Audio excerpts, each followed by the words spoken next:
قرآن پاک کی ایک سورت ہے جس کو کہا جاتا ہے سورہ کہف. ٹھیک ہے, یہ 15ویں پارے کے آخر میں ہے, 16ویں پارے کے شروع میں ہے. اس کے بے شمار فضائل بھی ہیں, اس کی تلاوت بھی کیا کریں. ہر جمعے کو کوشش کر کے اس کی تلاوت کریں. کہ روایتوں میں آتا ہے جو ایک جمعے سے دوسرے جمعے کو دوبارہ پڑھتا ہے نا سورہ کہف, تو دونوں جمعوں کے درمیان اس کے لیے نور کر دیا جاتا ہے. یہ سورہ پاک مکہ مکرمہ میں نازل ہوئی. اس میں 12 رکوع ہیں, 111 آیتیں ہیں, 1577 کلمے ہیں اور 6360 حروف ہیں. سورہ کہف پڑھنے سے گھر میں سکون اور برکت نازل ہوتی ہے. حضرت برہ بن عازب رضی اللہ تعالیٰ فرماتے ہیں کہ ایک مرتبہ ایک صحابی نے سورہ کہف پڑھی تو گھر میں ایک جانور تھا, وہ بھی بدکنا شروع ہو گیا. انہوں نے سلامتی کی دعا کی اور غور سے دیکھا کہ کیا بات ہے, تو انہیں ایک بادل نظر آیا جس نے انہیں ڈھانپ رکھا تھا. ان صحابی نے اس واقعے کا ذکر جب نبی پاک علیہ السلام کی بارگاہ میں کیا تو پیارے آقا علیہ السلام نے فرمایا, اے فلاں قرآن پاک کی تلاوت کرتے رہا کرو. وہ بادل سکینہ تھا, وہ سکون کا بادل تھا جو قرآن مجید کی وجہ سے نازل ہوا تھا. تو سورہ کہف یہ سکون کا, یہ برکت کا باعث ہے. اور ایک اور جگہ پیارے آقا علیہ السلام فرماتے ہیں, جو سورہ کہف کی ابتدائی 10 آیات یاد کرے گا وہ دجال کے فتنے سے محفوظ رہے گا. اچھا, اس صورت میں تلاوت کے فضائل تو اپنے ہیں. اس صورت سے ایک ہی صورت میں 3 کمال کے واقعات ہیں. ایک تو وہی کہف, غار, کہف کہتے ہیں غار کو, غار والا واقعہ ہے.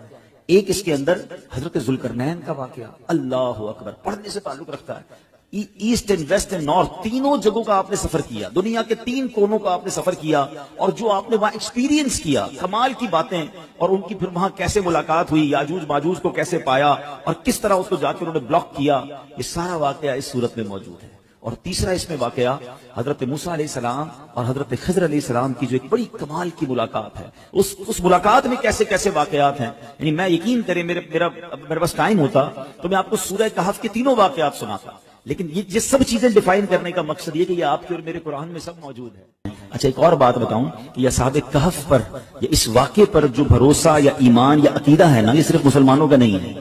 یہ دیگر مذاہب کی کتابوں میں بھی 7 سلیپرز کہلاتے ہیں, 7 سونے والے.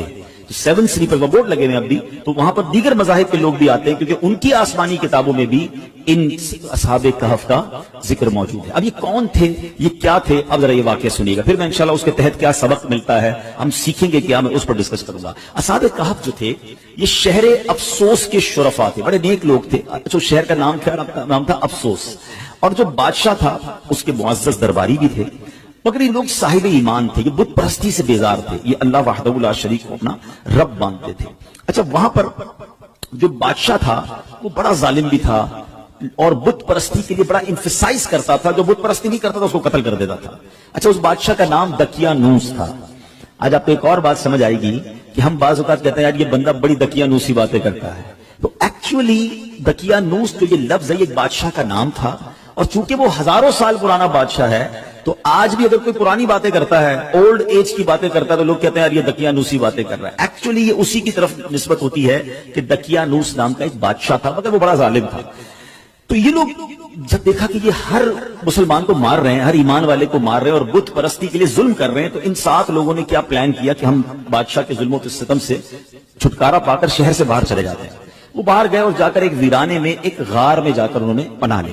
اس زمانے میں ہوٹل اور یہ بلڈنگیں تو ہوتی نہیں تھی, ہزاروں سال پرانی بات ہے.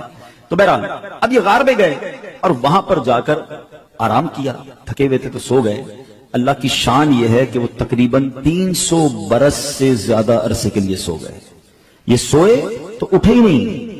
اللہ اکبر. اچھا, ادھر حالات بدلتے رہے. بادشاہ کو جب پتا چلا کہ یہ لوگ غار کے اندر ہیں اور یہ مجھ سے چھپ کر گئے ہیں, بڑا ناراض ہوا اور اس نے اپنے ایک بندے کو بھیجا کہ جاؤ اس غار پر ایک دیوار بنا کے اس کو بند کر دو, یہ اندر ہی بھوکے پیاسے مر جائیں.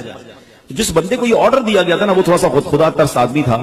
اس نے کیا کیا کہ ان 7 اصحاب کہف کے نام لکھے, پوری بات لکھی کہ یہ لوگ ایمان والے ہیں, بادشاہ کے ظلم سے جا کر اندر چھپے ہیں, اور ان کا یہ واقعہ ہے. ایک تختی لکھی, ایک صندوق کے اندر اس غار کے ساتھ دیوار میں اسے دفن کیا اور ایک دیوار کھڑی کری. حکم تو تھا بادشاہ کا. اب باہر والے لوگ یہ سمجھے کہ یہ بھوکے پیاسے اندر مر گئے. بہرحال ادھر بادشاہ کا انتقال ہوا, پھر دوسرا بادشاہ آیا, تیسرا بادشاہ, دور بدلتا گیا. اور یہاں جناب یہ سوئے ہوئے ہیں.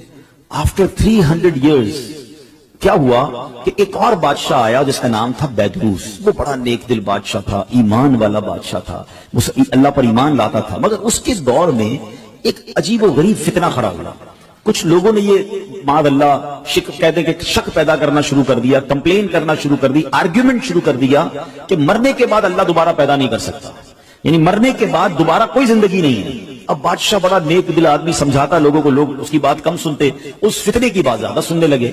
تو بادشاہ تہجد کی نماز میں رو رو کے اللہ سے دعا کرتا کہ میرے مولا کوئی ایسی نشانی عطا کر دے, کوئی ایسا اشارہ عطا کر دے کہ ان لوگوں کو سمجھ آ جائے کہ تو مرنے کے بعد دوبارہ زندہ کیسے کرے گا. اللہ کی شان دیکھیں. اس بادشاہ کے وہم و گمان میں بھی نہیں ہے کہ کوئی غار ہے اس کے شہر کے قریب جہاں کچھ لوگ سوئے ہوئے ہیں. سینکڑوں سال گزر گئے نا. اب اللہ کی شان دیکھیں اس بادشاہ کی, وہ گریا بازاری, وہ دعائیں کیسی رنگ لائیں کہ ایک چرواہا جو تھا بکریاں چراتے چراتے اس غار کے قریب پہنچا. اب قریب پہنچا تو دیوار 300 سال پرانی ہو گئی تھی, تو دیوار دھڑام سے گری. جیسی غار کے اندر اس نے دیکھا تو وہ گھبرا کر دوڑ پڑا. اچھا یہاں جیسی دیوار گری تو ان بندوں میں سے وہ 7 افراد اٹھ گئے. اچھا وہ اٹھے تو وہ سمجھے ہم 2 4 6 گھنٹے 8 گھنٹے سو کر اٹھے, ٹھیک ہے نا. انہوں نے نماز وغیرہ پڑھی, اب بھوک لگ رہی ہے تو ایک ساتھی کو کہا ذرا جانا باہر اور دیکھ بھال کر بادشاہ دقیانوس کے سپاہی کہیں پکڑ نہ لیں, کھانا لے کر آ جائے. وہ بندہ چھپتے چھپاتے بازار گیا تو سارے بازار کا ماحول ہی الگ, عمارتیں الگ. بہرحال اتنا اس کو خیال نہیں ہے. اس نے جا کر ایک دکاندار نان بھائی جو روٹی بیچنے والا تھا اس نے پیسے دیے کہ مجھے کچھ روٹیاں چاہیے. تو نان بھائی نے جب وہ پیسے دیکھے کہا یہ سکے کہاں سے آ گئے, یہ تو کرنسی ختم ہو گئی تھی, 300 سال پرانی کرنسی تھی. تو کہا یہ پیسے تو ہمارے یہاں نہیں چلتے. کس زمانے کے پیسے لے کے آئے؟ بھائی یہی تو پیسے ہیں, کل تو ہم نے پیسے لے کے غار میں گئے, آج تمہیں دے رہے تم کہہ رہے پیسے نہیں چلیں گے. اچھا یہ بتاؤ دقیانوس بادشاہ کہاں ہے آج کل؟ وہ جو اصحاب کہف میں سے ایک بندہ تھا وہ پوچھتا ہے کون دقیانوس, اس زمانے کا تو کوئی بادشاہ یہاں پر نہیں ہے.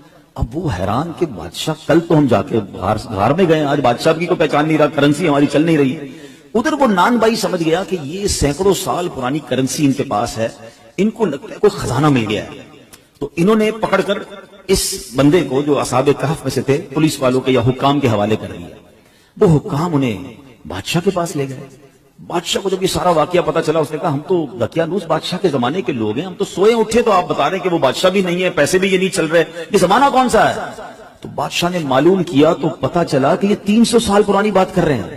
یہ کیسے پاسبل ہے کہ بندہ بھی جوان ہے, بوڑھا بھی نہیں ہوا اور 300 سال پرانی بات کر رہا ہے. کہ میں اکیلا نہیں ہوں, 7 6 اور بھی ہیں. کدھر ایک غار میں ہے. چلو اب بادشاہ نے پورا لشکر لیا. یقین تو بادشاہ کو بھی نہیں آ رہا تھا کہ یہ ہو کیا رہا ہے. اب پورے لشکر کو لے کر جب وہ غار کے قریب پہنچے تو ادھر جو غار میں لوگ تھے وہ سمجھ گئے کہ دقیانوس بادشاہ کے بندے آ گئے ہیں, ہمارا بندہ پکڑا گیا ہے, اب ہماری خیر نہیں ہے. وہ سجدے میں چلے گئے, وہ دعائیں کرنے لگے, استغفار پڑھنے لگے. مگر جب سپاہی آئے تو سپاہی بھی کوئی اور, بادشاہ بھی کوئی اور. کسی کو یقین نہ آئے ان کی باتیں. اب وہ تختی کام آئی. اب جب دیوار کھودی گئی تو وہ تختی نکلی اندر سے جو 300 سال پہلے دقیانوس بادشاہ کے بندے نے, اس کے ملازم نے لکھ کر رکھی تھی کہ ان 7 بندوں کے نام یہ ہیں اور یہ دقیانوس بادشاہ کے خوف سے جا کر اندر سوئے ہیں اور یہ ایمان والے ہیں. اللہ اکبر. جب بادشاہ کو یہ پتا چلا نا, پہلے تو وہ گیا سجدہ شکر میں کہ اللہ تو نے میری پکار سن لی, ایسی نشانی بتا دی کہ بندہ مرنے کے بعد کیسے جیے گا. تو نے تو جیتے جی ہمیں دکھا دیا کہ تو چاہے تو 300 سال تک کوئی سویا رہے, نہ اس کا بال بھیکا ہو, نہ بال سفید ہو, نہ باڈی گلے, اور میرے رب تو نے انہیں پھر زندہ کر دیا. اب جناب پورا شہر آیا, سارے لوگ آئے جو بے ایمان ہو گئے تھے, جو اللہ کی قدرت کے انکاری ہو گئے تھے, سب کلمہ پڑھنے لگے, سب اللہ کی وحدانیت پر یقین لائے. سبحان اللہ. اب یہ جو اصحاب کہف تھے, سبحان اللہ, یہ لوگ جو تھے جب انہوں نے دیکھا کہ اب ماشاءاللہ سب لوگ ایمان لے آئے ہیں اور یہ کام سارا ہو گیا ہے, تو پھر انہوں نے کہا کہ اے بادشاہ ہم اللہ کے تمہیں سپرد کرتے ہیں, تمہارا کام ہو گیا. یہ پھر غار کے اندر گئے اور پھر سو گئے اور اللہ نے اسی حالت میں انہیں وفات دی.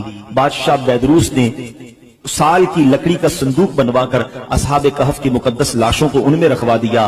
اللہ کریم نے اصحاب کہف کے غار کا ایسا روب لوگوں کے دلوں میں ڈالا کہ لوگ ان کی قبروں تک نہیں جا پاتے تھے. اصحاب کہف کی لاشوں کا حفاظت کا انتظام بھی رب نے کیا اور بیدروس بادشاہ نے غار کے منہ پر ایک مسجد بنائی. سالانہ ایک دن مقرر کیا اور ہر سال لوگ وہاں پر ان کے گویا عرس میں جمع ہو کر اللہ کی عبادت کرتے اور گویا وہاں جا کر عبادت کرتے. تو اے میرے پیارے اسلامی بھائیوں, یہ ایک واقعہ جو تفسیر قرآن کے ذریعے میں نے آپ کو سنایا. قرآن میں سورہ کہف میں یہ پورا تفصیل سے واقعہ موجود ہے. سورہ کہف پڑھتے ہیں، یہ آیتیں بار بار پڑھتے ہوں گے. بسم اللہ الرحمن الرحیم. ام حسبت ان اصحاب الكهف والرقیم كانوا من آیاتنا عجبا اذ اوى الفتية الى الكهف فقالوا ربنا آتنا من لدنك رحمة وهيئ لنا من امرنا رشدا فضربنا على آذانهم في الكهف سنين عددا ثم بعثناهم لنعلم أي الحزبين أحصى لما لبثوا أمدا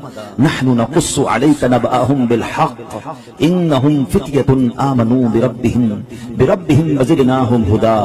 کیا تمہیں معلوم ہوا، ترجمہ کنز ایمان سنیں، کیا تمہیں معلوم ہوا کہ پہاڑ کی کھو اور جنگل کے کنارے والے ہماری ایک عجیب نشانی تھے؟ جب ان جوانوں نے غار میں پناہ لی پھر بولے اے ہمارے رب ہمیں اپنے پاس سے رحمت دے اور ہمارے کام میں ہمارے لیے راہ یابی کے سامان کر، تو ہم نے اس غار میں ان کے کانوں پر گنتی کی کئی برس تھپکا. پھر ہم نے انہیں جگایا کہ دیکھیں دو گروہ میں کون ان کے ٹھہرنے کی مدت زیادہ ٹھیک بتاتا ہے. ہم ان کا ٹھیک ٹھیک حال تمہیں سنائیں. وہ کچھ جوان تھے کہ اپنے رب پر ایمان لائے اور ہم نے ان کی ہدایت بڑھائی سبحان اللہ. ان کے ناموں میں بہت اختلاف ہے. حضرت علی کرم اللہ تعالی وجہ الکریم فرماتے ہیں ان کے نام یہ ہیں: یملیخا، مکشکلینا، مشلینا، مرنوش، دبرنوش، شادنوش، اور ساتواں چرواہا تھا جو ان لوگوں کے ساتھ ہو لیا. حضرت علی نے اس کا ذکر نہیں فرمایا. اور ان لوگوں کے کتے کا نام کتمیر تھا اور لوگوں کے شہر کا نام افسوس تھا اور ظالم بادشاہ کا نام دکیانوس تھا. تفسیر ساوی میں کچھ اور نام بھی لکھے ہیں. ان ناموں میں کچھ اختلاف ضرور ہے مگر ان کے ناموں کی برکت کیا ہے سبحان اللہ. ذرا سنیے گا. حضرت ابن عباس رضی اللہ عنہ سے روایت ہے اصحاب کہف کے ناموں کا تعویذ 9 کاموں کے لیے مفید ہے: بھاگے ہوئے کو بلانے کے لیے اور دشمنوں سے بچ کر بھاگنے کے لیے. کوئی بھاگ گیا اس کو بلانا ہے یا خود دشمنوں سے بچنا ہے اس کے لیے بڑا مفید ہے. آگ بجھانے کے لیے کپڑے پر لکھ کر آگ میں ڈال دیں انشاءاللہ آگ بجھ جائے گی. بچوں کے رونے اور تیسرے دن آنے والے بخار کے لیے. نمبر 4 مگر پھر بھی اس واقعے سے ہمیں درس کیا ملتا ہے کہ مرنے کے بعد زندہ ہونا، ہو کر اٹھنا یہ حق ہے. اور اصحاب کہف کے اس واقعے سے گویا رب نے ایک اور قدرت کا نظارہ ہمیں دکھایا سبحان اللہ. اور ایک اور بڑی پیاری بات پتہ چلی کہ جب بندہ اپنے ایمان کو بچا کر، اپنے دین کو بچا کر، اپنے آپ کو گناہوں سے بچا کر کسی سفر پر نکل جاتا ہے، کسی جگہ ہجرت کر جاتا ہے، وطن چھوڑتا ہے، پھر اللہ اس کی غیب سے مدد فرماتا ہے. اور ایسی مدد فرماتا ہے کہ عقل بھی کام نہیں کرتی. دیکھیں نا 300 سال غار میں اللہ نے حفاظت کی کیونکہ ایمان کی فکر تھی. کہ آج کے دور میں ہمیں ایمان بچانے کی فکر ہے؟ ہم تو بے ایمانوں کی دوستی میں بھی خوش ہیں. لوگ کہتے ہیں کوئی بات نہیں، میرا ایک دوست ہے بد مذہب ہے مگر میں پکا ہوں، میں بیٹھتا ہوں اس کے ساتھ، میں سنتا ہوں اس کی باتیں لیکن میں پکا ہوں، میں بیٹھتا ہوں. اللہ اکبر. ہمارے بزرگ وطن چھوڑ گئے، جان تکلیف میں ڈال دی مگر بے ایمانوں کی صحبت میں نہ بیٹھے. ابھی آئے گا نا ماہ رمضان تو کچھ شروع ہو جائیں گے سوشل میڈیا پر، ماہ مفسرین بن جاتا ہے نا، ہر بندہ قرآن کی تفسیر اپنی مرضی سے کر رہا ہوتا ہے، اپنے حساب سے جناب قرآن کھولیں گے. کوئی پینٹ شرٹ پہن کے قرآن سمجھا رہا ہوگا، کوئی داڑھی منڈا قرآن سمجھا رہا ہوگا، کوئی رمضان ٹرانسمیشن کے نام پر آپ کو بے وقوف بنائے گا. لوگ سب کی بھی سنیں گے. اللہ کے بندو، یہ ایمان کے بعض اوقات لوگ ڈاکو ہوتے ہیں. ہمیں قرآن سیکھنا ہے مگر عالم دین سے سیکھنا ہے نا، مفسر قرآن سے سیکھنا ہے. ایک صحیح العقیدہ عاشق رسول عالم دین سے سیکھنا ہے کہ ہر کسی سے سیکھنا ہے. لیکن نہیں یار، بس وہ ہر کسی کو سوشل میڈیا کا شوق ہے، میں آج اس کی سن رہا ہوں کل اس کی سن رہا ہوں، پھر پریشان بھی رہتے ہیں. ہمارے پاس آتے بھی ہیں کہ مولانا صاحب یہ میں نے سنا تھا، میں کنفیوز ہوں. بھائی کس سے سنا تھا؟ یار فلاں سے سنا تھا. پہلے اس نے کہاں سے سنا یہ تو پوچھ کے آؤ. کبھی کسی موچی سے کپڑے سلوائے آپ نے کہ یار جوتے بڑے اچھے سیتا ہے، کپڑے بھی اسی سے سلوا لوں؟ آپ کہیں گے نہیں یار، موچی کا کام جوتے سینا، درزی کا کام کپڑے سینا ہے. ڈاکٹر آپ کا یار علاج بڑا اچھا کرتا ہے، آپ کہتے ہیں یار ڈاکٹر علاج بڑا اچھا کرتا ہے، گھر بھی اسی سے بنوا لیتا ہوں، گھر بھی اچھا بنا دے گا. ڈاکٹر کا کام علاج کرنا ہے، بلڈر کا کام گھر بنانا ہے. دنیا کا ہر کام ہم اس کے ایکسپرٹ سے کرواتے ہیں، سیکھتے ہیں. مگر دین جس کی مرضی ہے وہ سکھائے اور ہم بیٹھ کے سن رہے ہوتے ہیں. نہ کریں ایسا. آپ اصحاب کہف کے اس واقعے سے سمجھو کہ ایمان کی اہمیت کیا ہے. سیدی اعلیٰ حضرت نے 100 سال پہلے سمجھایا. کیا فرمایا؟ سونا جنگل رات اندھیری، چھائی بدلی کالی ہے، سونے والو جاگتے رہیو چوروں کی رکھوالی ہے. آنکھ سے کاجل صاف چرا لیں، یہاں وہ چور بلا کے ہیں، تیری گٹھڑی تاکی ہے اور تو نے نیند نکالی ہے. اب یہ محاورہ کتنا کمال کا ہے. آنکھ سے کاجل چرانا کیسے؟ کاجل تو آنکھ کے اندر ہی ہوتا ہے. اعلیٰ حضرت کہتے ہیں اتنے شاطر ہیں، اتنے مکار ہیں کہ تمہیں پتہ بھی نہیں چلے گا اور تمہاری آنکھ سے کاجل چرا لیں گے. قرآن کے نام پر تمہارا ایمان چھین لیں گے، تفسیر کے نام پر دین کی بات کرنے آئیں گے اور تمہارے دین لے کے چلے جائیں گے، تمہارے عقیدے میں وسوسے کی سوئی چبو کے چلے جائیں گے. تو یہ سمجھنا ہے کہ میں نے اپنے دین کی، اپنے ایمان کی حفاظت کیسے کرنی ہے. اور سبحان اللہ ایک اور بات یہ پتا چلا، بیدروس بادشاہ نیک دل مسلمان تھا نا، اچھا قرآن میں واقعہ موجود ہے نا، اس نے کیا کیا کہ ایک دن مقرر کیا سال کا، اور بزرگوں کے مزار کے پاس جا کر پورا سال میں ایک دن مقرر کر کے لوگ وہاں جاتے تھے، گویا ان کا عرس مناتے تھے، وہاں عبادت کرتے تھے، رب کی عبادت کرتے تھے۔